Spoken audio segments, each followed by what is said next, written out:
আমরা যখন engine oil change করি, চেঞ্জ করার পরে যখন আমরা ইঞ্জিন অয়েল ইঞ্জিনের ভিতরে দিয়ে থাকি, তখন ওই জায়গায় যে জায়গা থেকে ইঞ্জিন অয়েলটা দিয়ে থাকি ওই জায়গা থেকে ইঞ্জিন অয়েল গেটস, ওই গেটস থেকে কি করা হয় যে আমরা ইঞ্জিন অয়েলটা মাপি।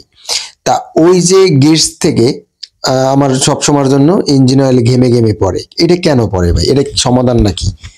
এটার সমাধানই আজকে দেব, আমাদের সাথে থাকুন।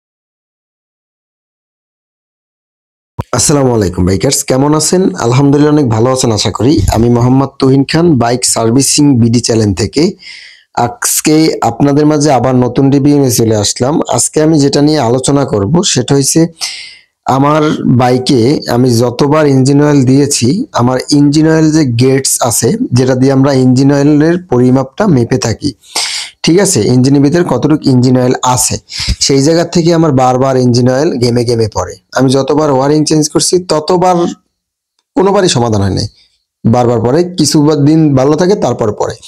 যাই হোক, এটার সমাধান আজকে আমি দেব, আমাদের সাথে থাকবেন এবং ফুল ভিডিওটা দেখবেন। তার আগে আমি বলতে চাই, যদি আপনি আমার চ্যানেলে নতুন হয়ে থাকেন তাহলে অবশ্যই চ্যানেলে সাবস্ক্রাইব করবেন এবং বেল আইকনটি বাজিয়ে রাখবেন, ঠিক আছে? আর আপনার হাত ধরেই আমি সামনে আগাই যেতে চাই। আপনি যদি আমার হেল্প না করেন তাহলে তো আমি কোনোদিনই পারবো না সামনে যেতে। তাই এই জন্য যদি আমি কিছু শিখে থাকেন তাহলে অবশ্যই আমার চ্যানেলটা সাবস্ক্রাইব করবেন নতুন হয়ে থাকলে, আর অবশ্যই আরো 10 জনকে শেয়ার করে দেবেন। আপনার মতন যেন আরো 10 জন মানে এই জিনিসটা বুঝতে পারে এবং জানতে পারে।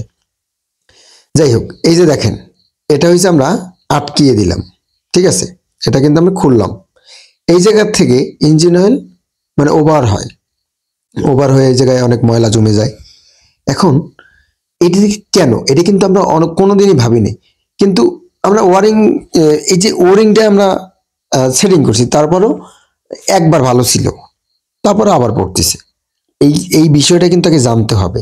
দেখেন, আমার হাতে যে গেজটা আছে, ইঞ্জিন অয়েলের যে এই পরিমাপটা মাপে যে গেজটা আছে, এই গেজটা হচ্ছে প্লাস্টিক। এখন যদি আমি প্লাস দিয়ে, দেখেন প্লাস দিয়ে যদি আমি ফুল টাইট দিই তাহলে কি হবে? ওটা প্লাস্টিক, তাহলে ওটা তেরা বেঁকা হয়ে যাবে টাইট দিলে।